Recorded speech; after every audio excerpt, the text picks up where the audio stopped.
सुबह की खबरों में सबसे पहले डालते हैं नजर आज के मुख्य समाचारों पर। रोडवेज को घाटे से उभारने, यात्री भार बढ़ाने की मंशा। रोडवेज प्रबंधन अब यात्रियों को किराए में देगा राहत। हनुमानगढ़ से बीकानेर, जोधपुर, श्रीगंगानगर के लिए रोडवेज बसों का संचालन शुरू। सोशल मीडिया पर वायरल सीआई के वीडियो, सीओ प्रशांत कौशिक कर रहे मामले की जांच। शराब के शौकीनों को बड़ा झटका, सरकार ने एक बार फिर बढ़ाए शराब के रेट। बियर की बोतल पर 20 रुपए की इजाफा। अब खबरें विस्तार से।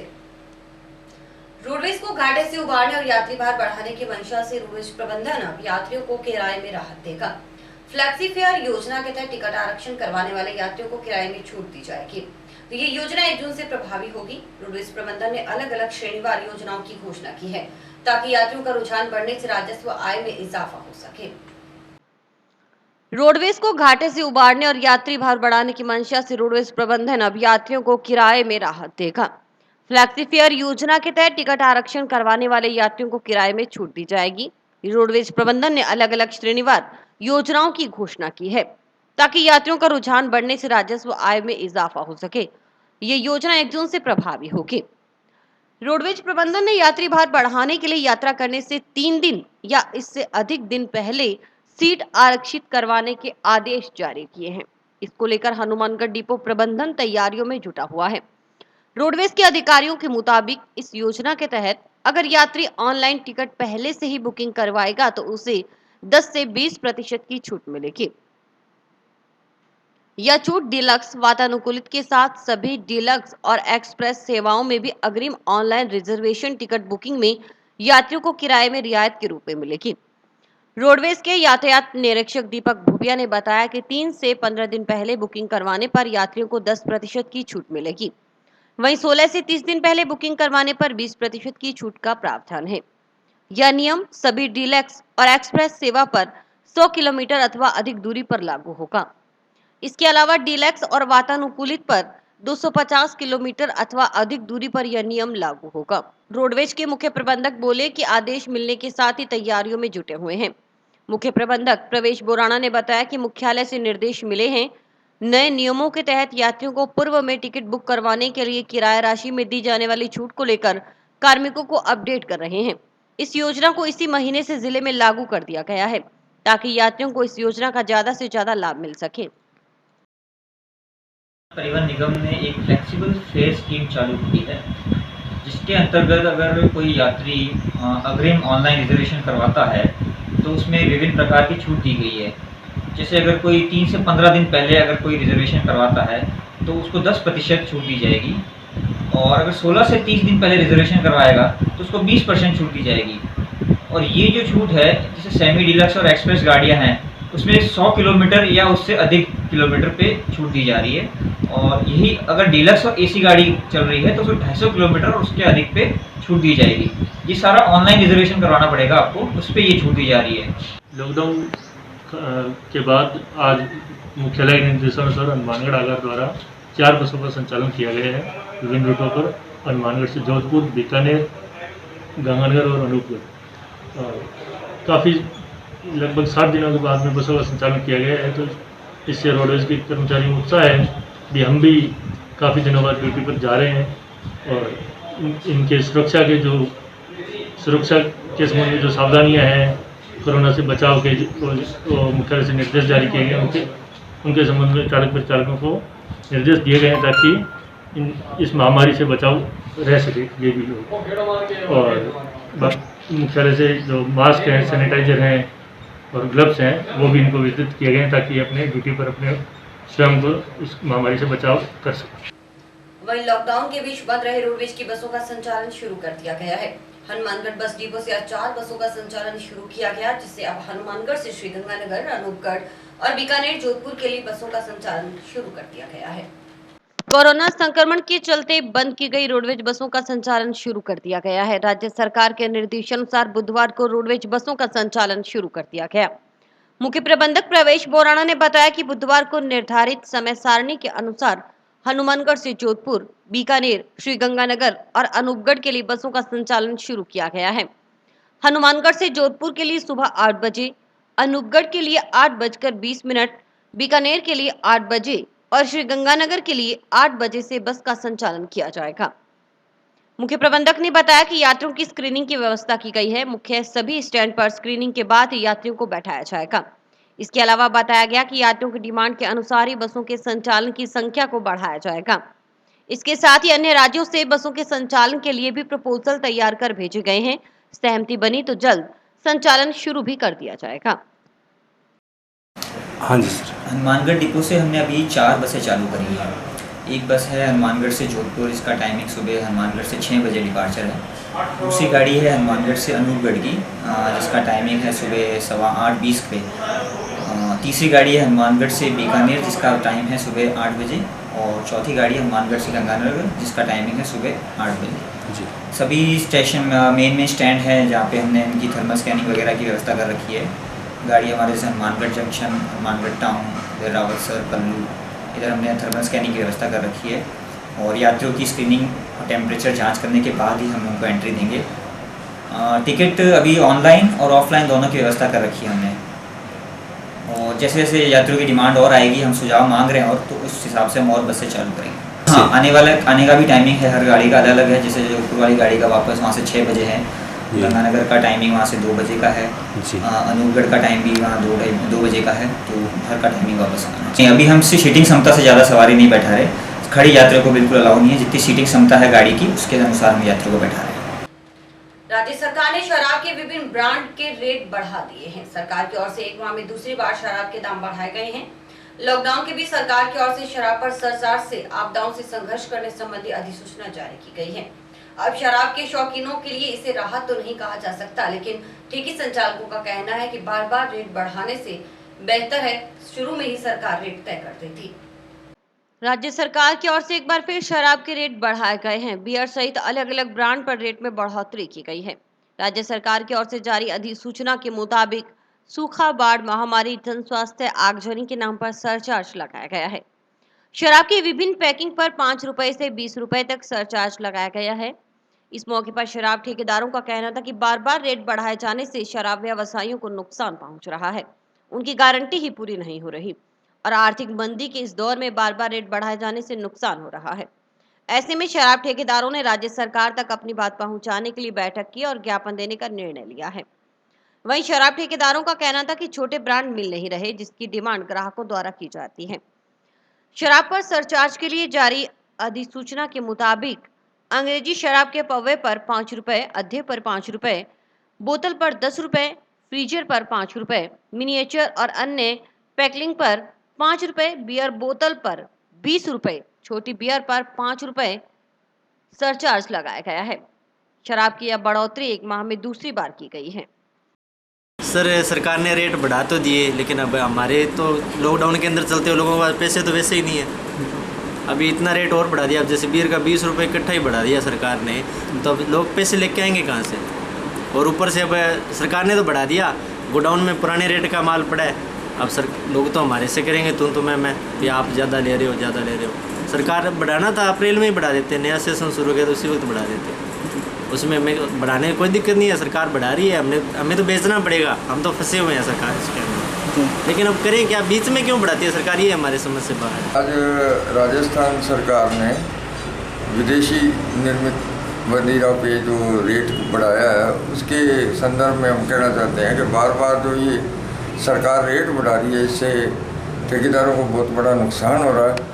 और दूसरा, जो हमारी गारंटी है वो भी नहीं बिक रही। रेट बढ़ने से शराब की खपत कम हो रही है और जो हमारे को RSBCL से गोदाम से जो माल मिलना चाहिए वो भी नहीं मिल रहा, बिल्कुल बंद हो रहा है।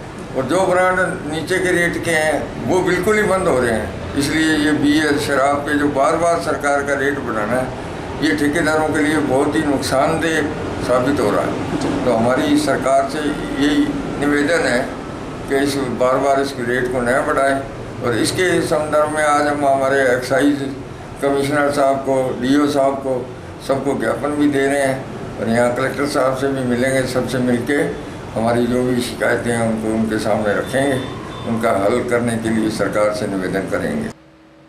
बुधवार को विश्व साइकिल दिवस मनाया गया। हालांकि लॉकडाउन की पालना करते हुए कोई बड़ा कार्यक्रम नहीं करवाया जा सका, लेकिन साइकिल प्रेमियों ने आज के समय में साइकिल के इस्तेमाल को स्वास्थ्य, प्रकृति और अर्थव्यवस्था के लिए फायदेमंद बताया।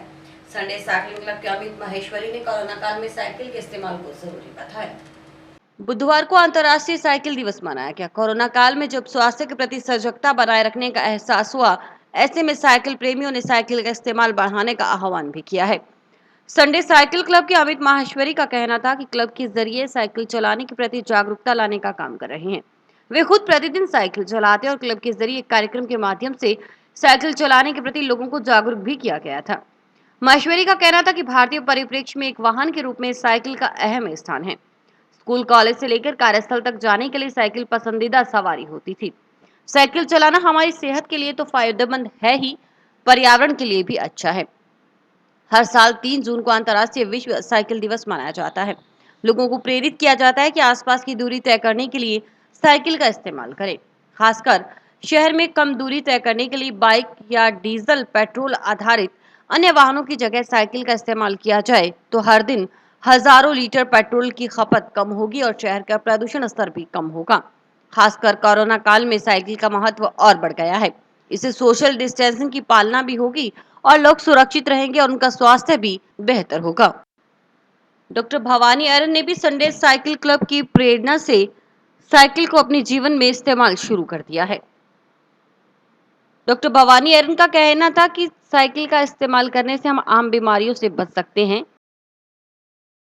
क्योंकि 2018 में यूनाइटेड नेशंस ने पहली बार जो है वर्ल्ड साइकिल दिवस के रूप में जो 3 जून को डिक्लेयर किया था, जिसके पीछे उद्देश्य बहुत ही स्वाभाविक है कि हम सब जानते हैं कि जो साइकिल है वो पर्यावरण प्रकृति की दृष्टि से भी एक इको फ्रेंडली एक साधन है, साथ में शरीर की व्यायाम के पॉइंट ऑफ व्यू से भी एक अच्छा जो है साधन है।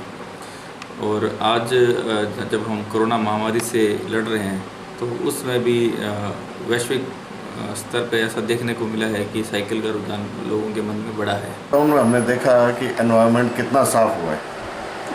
क्या चीज़ बदली थी? व्हीकल कम हो गए थे, दिल्ली प्रदूषण कम हो गया था, और जो कोरोना टाइम है इसमें हमें ये भी समझ आ गया कि हेल्थ कितनी ज़रूरी है, उसके लिए फ़िटनेस कितनी ज़रूरी है। इस समय हमारे पर्यावरण को सबसे ज़्यादा कुछ ख़राब कर रहा है तो ये ऑटोमोबाइल से निकलने वाला धुआं, और साथ ही साथ वो सेहत को भी ख़राब कर रहा है क्योंकि आपकी कोई फिजिकल एक्सरसाइज नहीं हो पा रही। इसका सबसे सस्ता और सबसे अच्छा उपाय है साइकिलिंग। डेली के काम में आप साइकिल, शहर में कोई भी काम है आप साइकिल पे निकलें, आपकी एक्सरसाइज होगी, हेल्थ बढ़ेगी, आपका प्रदूषण कम होगा, आपके रोड एक्सीडेंट कम होंगे, वो नॉइज़ पोल्यूशन, एयर पोल्यूशन सब कुछ कम होता है साइकिल से। पहले के लोगों में ये धारणा बन गई थी थोड़ा टाइम पहले कि साइकिल जो सोशल स्टेटस जिनका नीचे है उनका व्हीकल है, अपना अपना स्टेटस सिंबल दिखाने के लिए लोग बड़ी से बड़ी गाड़ी, बड़े से बड़े व्हीकल वो लेके चलते हैं। जबकि अब धीरे धीरे ये लोगों को समझ आ गया है कि साइकिल ज़्यादा ज़रूरी है बजाय उन व्हीकल्स के। आपको बाज़ार का कोई काम है, आपको शहर में कोई काम है, वर्क प्लेस पे जाना है, वहाँ पे आप साइकिल पे जाएं, डबल फ़ायदा, हेल्थ का फ़ायदा, पैसों का फ़ायदा, एनवायरनमेंट का फ़ायदा। इसके लिए सब लोगों को साइकिल अपनानी चाहिए। हम लोग भी आजकल इसीलिए शहर के बीच में से साइकिल लेके निकलते हैं। रावस्ता के गांव हमीर देसर के रहने वाले 48 वर्षीय ओम प्रकाश थोरी का शव नागरिक सुरक्षा बल की टीम के प्रयासों से नहर से निकाल लिया गया।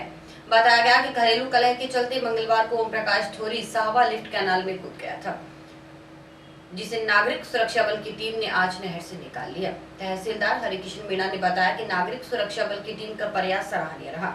मृतक की पहचान नहर के बाहर खड़े मोटरसाइकिल और कपड़ों आदि से हुई है।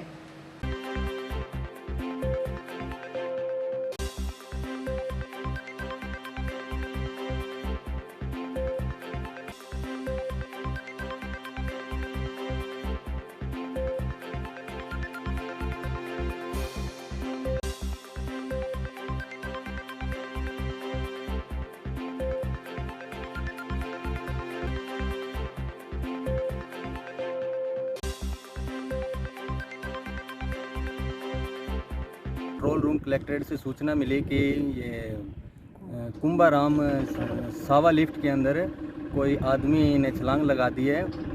तो हमें सूचना मिलते ही तुरंत वहाँ से हमारी टीम नागरिक सुरक्षा की टीम रवाना हो चुकी और यहाँ पहुँचने के बाद हमने रेस्क्यू चालू कर दिया। करीब 27 आरडी पे छलांग लगाई और 29 आरडी से हमने डेड बॉडी को प्राप्त कर लिया, बरामद करके और इनके परिजनों को सुपर्द कर दिया गया। ओम प्रकाश उद्दाराम थोरी, उम्र 48 वर्ष, साकिन हमीरदेसर, तहसील रावसर का रहने वाला है, जो कल 5:30 बजे के करीबन सावा लिफ्ट कैनाल 27 आरडी व 32 आरडी में गिर गया था, जिसकी डेड बॉडी 32 आरडी पर नागरिक सुरक्षा के कर्मचारियों द्वारा निकाल लिया गया है। मैं उन सबका बहुत बहुत स्वागत करता हूं। उन्होंने बहुत ही मेहनत से उक्त कार्य किया है, वो इसे इसकी काबिलियत है और उन्होंने अपनी जी जान से इसका कार्य को किया है। पुलिस वाले से धोखाधड़ी के मामले में वायरल वीडियो को लेकर जांच की जा रही है। मामले की जांच सीओ STSC प्रशांत कौशिक कर रहे हैं। वहीं मामले को लेकर सीआई रणवीर बेनीवाल द्वारा राजेश बंसल पर लगाए गए धोखाधड़ी के संबंध में बंसल का कहना था कि उन पर लगाए गए आरोप निराधार हैं।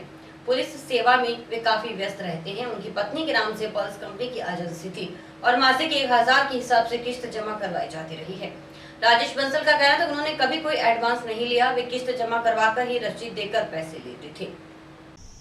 ये सर एक स्पेशल कंपनी थी, ऑल इंडिया कंपनी।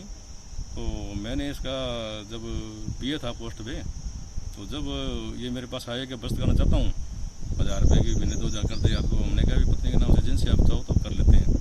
ये बोले कर दो, तो मैंने इसे 1000 रुपये खाता मैंने मंथली का कर दिया। भाई 1000 रुपये खाता आती किस्त एवरेज उसकी। तो इसलिए कोई जब तक कंपनी चली, जब तक रसीद देती रही कंपनी, हम इसको जितने पैसे भर के एडवांस में तो रसीद लेता था इससे।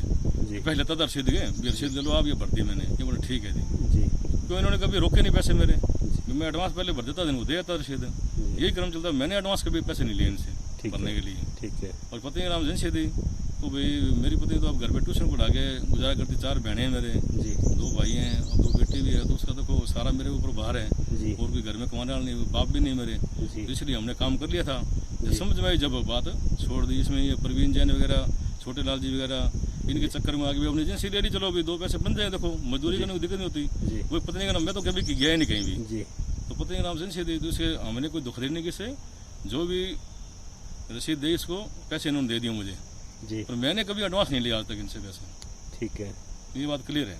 ठीक है। उस समय मैं तो कहीं जाता ही था, मेरे पास तो ये कैश शीट थी प्लस डबल काम था, पे की शीट भी थी।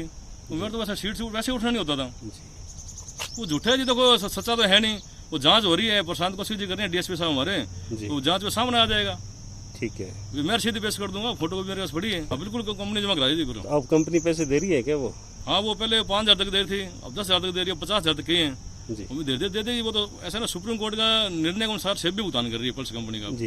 सही संपत्ति अटैच कर रही है, सबको पता है। हिंदुस्तान का मामला पूरा अकेले मेरा तो है नहीं है। भामाशाह अमित गोदारा की ओर से टाउन में ट्रैफिक थाना में N95 मास्क का वितरण किया गया। मास्क के साथ साथ पुलिस कर्मियों को सैनिटाइजर का भी वितरण किया गया। भामाशाह अमित गोदारा की टीम का कहना था कि पुलिसकर्मी इस महामारी में लगातार आमजन की सुरक्षा के लिए कार्यरत हैं। ऐसे में पुलिसकर्मियों की हिफाजत भी जरूरी है।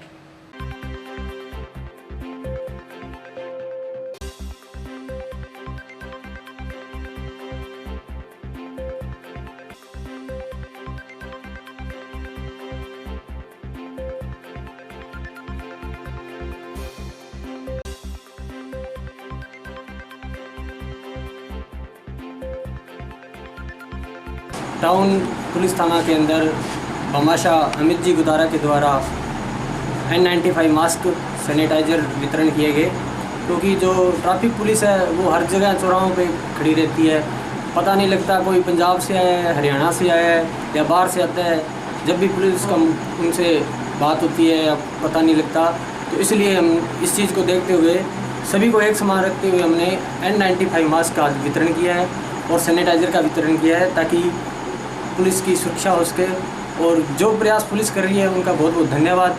और मीडिया को भी हमने लगभग N95 मास्क और सैनिटाइज़र वितरण किया है। ये सारा कार्य भामाशाह जो अमित जी गोदारा मक्कासर से 10 लाख रुपए अब तक लगा चुकी हैं, उनके द्वारा ये कार्य किया गया। उनका बहुत बहुत धन्यवाद और पुलिस प्रशासन का तहे दिल से आभार, जो हमारे लिए इतनी सुरक्षा कर रही है और हमारे लिए खड़ी हुई है। गर्मी के मौसम में पेयजल की किल्लत परेशानी का सबब बनी है। टाउन के अम्बेडकर कॉलोनी में पेयजल किल्लत होने से लोग परेशान हैं, जिससे वार्डवासियों में रोष देखा जा रहा है। इस मौके पर पार्षद ने बताया कि पानी सप्लाई के दौरान पेयजल आपूर्ति आवश्यकता अनुसार नहीं हो रही थी। ऐसे में एक और पाइप डलवाई गई है, जिसको लेकर 2 दिन से लगातार काम किया जा रहा है। पार्षद का कहना था कि वार्डवासियों को दमकल की सहायता से पेयजल की आपूर्ति करवाई जा रही है और जरूरत के हिसाब से 2 दिन के लिए पानी की खपत कम करने के लिए भी निवेदन किया गया है।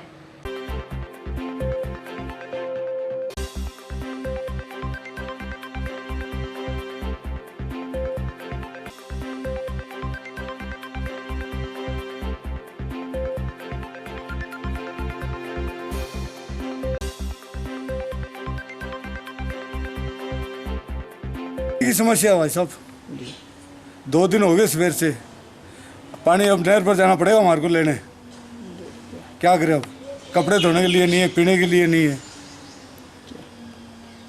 ये सुनाई तो करते नहीं, रोज का काम है, आज का काम नहीं है। गली नंबर 4 में तो वैसे ही पानी नहीं जाता। कारण क्या है सर, गर्मी में पानी लिमिट का है लेकिन खपत ज़्यादा होगी, तो जो दूर दराज के मकान है, घर है, बस्तियाँ, वहाँ पे पानी नहीं पहुँच पाता। सप्लाई मिलती है घंटे की, 1.5 घंटे की मीठे पानी की, तो उसमें लोग मोटर चला लेते हैं, कोई फर्श धो रहे हैं, ये नहीं देखते पीछे वाले को अपने पानी पहुँच रहे कि नहीं पहुँच रहे। ये तो है जी लोगों की बात। और दूसरी बात है जी प्रशासन की ओर से या वाटर वर्क्स की ओर से, तो उन्होंने एक पाइपलाइन लगाने की कोशिश की है भी पानी को डबल किया जा सके, भी पानी की टंकी की सप्लाई के साथ साथ मोटर चला के पानी को बढ़ाया जा सके। तो उसमें लगे, उसकी वजह से 24 घंटे हो गए। कल नाइट में भी उन्होंने काम किया है। कल शायद 12 बजे लगे थे जी, आज सुबह 8 बजे तक उन्होंने ड्यूटी की है। अब वो 3 बजे फिर ऑन ड्यूटी आएंगे और उस सप्लाई को चेक करेंगे भी क्या फ़र्क पड़ रहा है अपने इस काम के अंदर। तो वार्ड में जैसे पानी की समस्या, उसके लिए क्या व्यवस्था करेंगे? उसके लिए हम पानी पीने के लिए तो हमने दमकल मंगवाई है जी, और जो घरेलू काम के लिए हम वार्ड से हमने निवेदन किया भी एक बार 24 घंटे 2 दिन आप घरेलू काम को थोड़ा रोकें और पीने से संबंधित उस काम को, पानी को यूज। टाउन के वार्ड 45 दशहरा ग्राउंड के पास शहर के पानी निकासी के लिए बनाए गए खड्डे पर अवैध अतिक्रमण हो रहा है। नगर परिषद की ओर से अतिक्रमण किए गए क्षेत्र बिहारी बस्ती का निरीक्षण किया गया और अतिक्रमण कर रहे लोगों को पाबंद भी किया गया है। नगर परिषद की टीम ने अवैध अतिक्रमण का सर्वे भी किया है। टाउन की वार्ड 45 बिहारी बस्ती के पास शहर के पानी निकासी को लेकर बनाए गए खड्डे के आसपास अवैध अतिक्रमण की सूचना पाकर नगर परिषद की टीम पहुंची और अवैध अतिक्रमण का जायजा लिया। सभापति गणेश बंसल ने बताया कि आदर्श वार्ड है और इसे आदर्श वार्ड ही बनाया जाएगा। बताया गया कि खड्डे के पास बिहारी बस्ती के कुछ लोगों को जगह दी गई थी, लेकिन अब खड्डे की तरफ बिहारी बस्ती के लोग बढ़ रहे हैं और अवैध अतिक्रमण किया जा रहा है। सभापति ने बताया कि अवैध अतिक्रमण को रोकने के लिए सड़क का निर्माण करवाकर रिहायशी एरिया की सीमा तय कर दी जाएगी।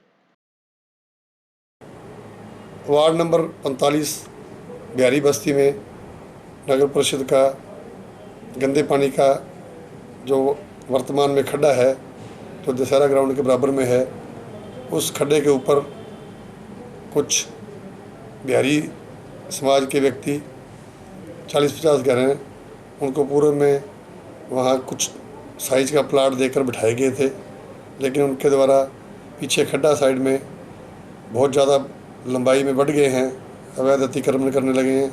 कल नगर परिषद की टीम के द्वारा सर्वे किया गया था।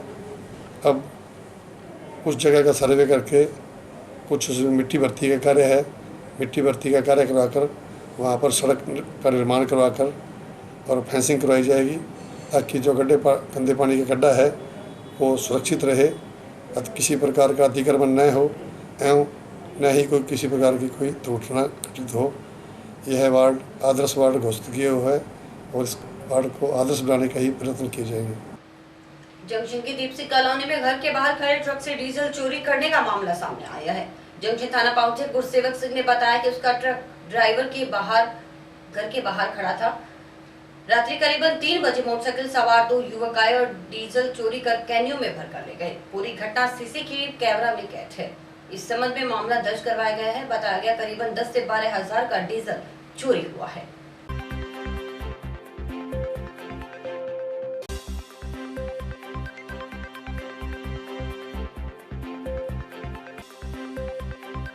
रात तकरीबन 3 बजे मेरे ड्राइवर के घर पे गाड़ी खड़ी थी, वार्ड नंबर 9 बाबा दीप सिंह वाले गुरुद्वारे के पास में। तो 3 बजे 2 कोई मोटरसाइकिल सवार डीजल की कैनियाँ लेके आ गए और उसमें गाड़ी में से तकरीबन 150 लीटर डीजल निकाल के ले गए। सुबह ड्राइवर ने मेरे को 7 बजे फ़ोन दोबारा सूचित किया तो मौके पर जाके देखा और गुरुद्वारा बाबा दीप सिंह की सीसी फुटेज और पड़ोस में एक अन्य सीसीटीवी फुटेज के बाद में हमें ये पता लगा कि ये 3 बजे रात को ये इस तरह से डीजल चोरी की घटना को अंजाम दिया। ये तकरीबन 12 से 13 हज़ार का पहले भी होती रही हैं ये शहर में। इन दिनों लॉकडाउन के दौरान तो ज़्यादा ही कुछ घटने लगी हैं ये, जो रात को सुनसान रहती हैं। डीजल चोरी की, बैटरी चोरी की, मोबाइल छीना जब्ती की अक्सर और भी सुनी जा रही हैं शहर में। और इसी के साथ समाचार समाप्त हुए। रोजाना देखते रहिए समाचार। नमस्कार।